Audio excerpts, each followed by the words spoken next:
video is going to guide you through doing the twist and turn project with your class. The materials you're going to use are very easy to find, and you may actually already have them in your classroom. To do the twist and turn project, the materials you'll need to have include a piece of cardstock. We have ours cut to 8 by 8. Your students will adjust the size and change the shape of it, but it's good to start with a good size like this. Double-sided tape. You can use stick tack, an X-Acto knife or scissors, whichever is easiest, a pencil, an eraser of course, a good selection of colored pencils. You'll need white glue, black Sharpies, and 8.5 by 11 paper. So once you've got all these materials assembled, you're ready to start. To start the twist and turn project, you're going to ask your students to start with their 8.5 by 11 sheet, and we want to draw all sorts of shapes and lines across this paper. So some of the lines you want your students to do should start from one side of the page and go all the way to the other. Have them think about different line qualities, so zigzag lines, and then some of them might turn to be curvy. Not all the lines have to go all the way across the paper. Some could be used just to form some smaller shapes. Here's one of the sheets that's already been drawn all the way across, and you'll see that some of the shapes don't go all the way across the page. Some are just some smaller shapes that we're going to use in our sculpture, and then some go kind of wave and go all the way across the page.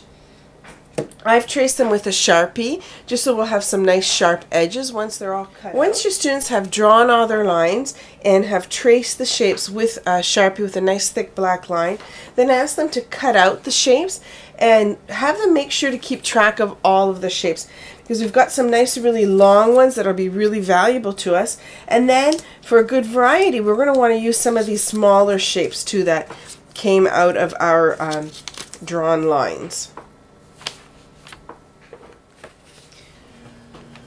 Your students now need to start thinking about the base that their sculpture will be built on, and what kind of shape they want that to be.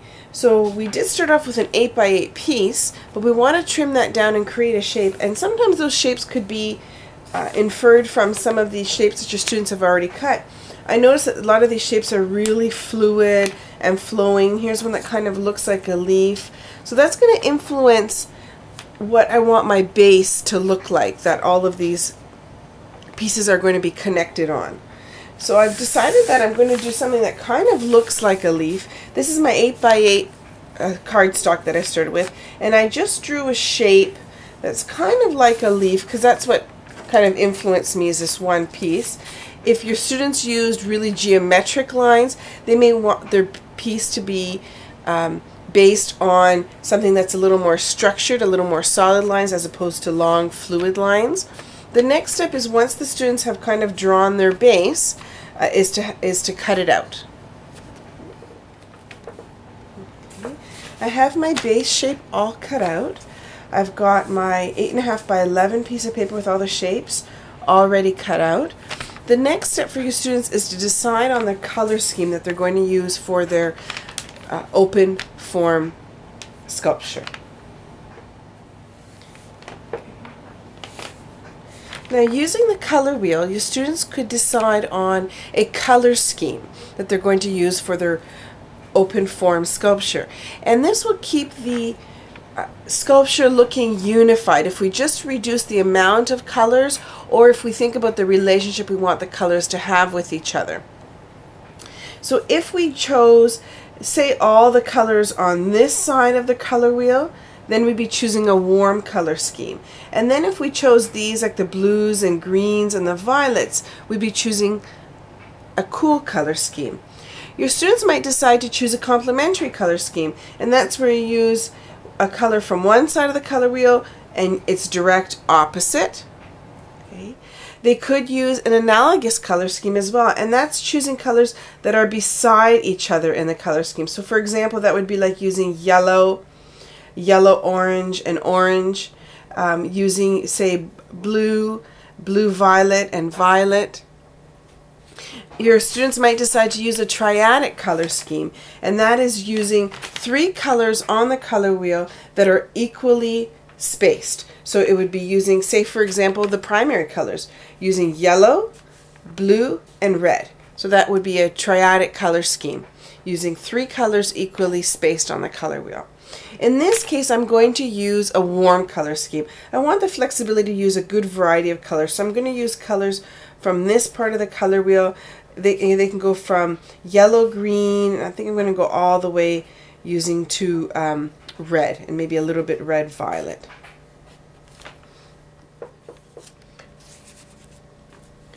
Your students can start by deciding on what colors they want on their base, whether they want a solid color or if they want to use, say, even a pattern on their base. In this case, I used all warm colors. These are the selection of color pencils that I used, and they all are on the same side of the color wheel. And I did use some stripes on here, so now that I've used a bit of a pattern, that's going to influence how I'm going to color the other pieces I'm going to put on top. If I chose a very solid base, just one color, then I could really do some crazy patterns on my other attachments. But in this case, I've chosen stripes, so I want to make sure that some of the areas that I'm going to color and attach are going to be simple, and then with just a little bit of pattern. Once your students have their base colored, they've committed to a color scheme, now they could start coloring the pieces of their sculpture that they're going to use and attach to that base to create their free-form sculpture. Here's one of the pieces that I've started with, and I just chose one of the same colors I used on the base, and I kept one side solid, but because I'm going to attach it in one part and then maybe twist and reattach it there, I'm going to be able to see both sides of this piece. So on one side I went very solid, and then just to make it a little more interesting, the other side has just some little dashes. Okay. Now your students don't have to color all of their pieces. They might decide that they don't really know where a piece is going to go. So for example, I might have this piece and decide that I'm going to attach it like that, and I may want another piece to go through. Maybe I've decided that I'm going to use this piece for that. So until I've chosen what color and what position this is going to go in, then I'm not really ready to decide on what color I'm going to do the piece that's going to fall inside.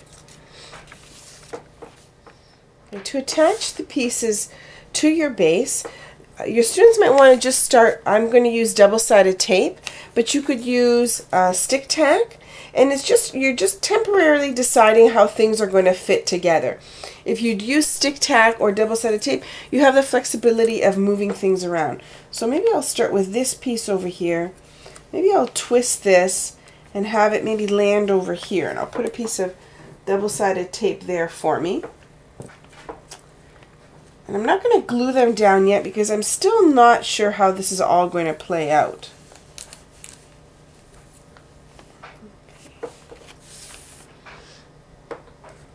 Now I've decided on the colors for this other piece. This I chose to go a little more bold with the pattern. I've got a polka dotted pattern on one side, and on the other side I'm still using the colors on the warm color scheme. On this side I've used the red and the yellow, and I think I'm going to maybe make a curl with this one that's kind of maybe going to sit over here.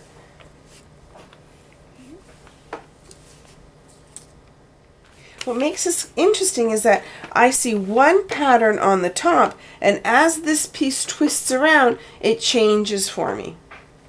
Now, we've got some smaller pieces here that were colored as well, a little different from one side to the other, and these I might just decide to fit in right there, and just maybe I'll sit that one up like that, or I could decide to just lay it along here and have it relate to the first piece I put down. All my pieces attached, and I have it pretty well where I think I'd like them. I did have the ability to switch them around if I wanted to, because I used double-sided tape, or your students could use stick tack. And now I'm ready to commit to where I've decided that these would go. So just using white glue, you can have your students gently lift up a corner, take away the double-sided tape or the stick tack, add a spot of glue, and then reposition that piece down and just hold it for a little while. Now your students might decide that they want to glue as they go. They might not want the flexibility of being able to move all the pieces around. So maybe once they've put one piece down, then they want to glue that down and then go on to the next one. Whereas some others might like the idea of being able to continue to manipulate the sculpture until they really feel they have everything right where they want it to be. So you'll find that your students will want to work either of two ways. Some will want to be really spontaneous and commit to where they're going to put something down right away, and others might just be a little unsure and want to be able to manipulate it all the way through the process. Now let's take a closer look at our completed open form sculpture.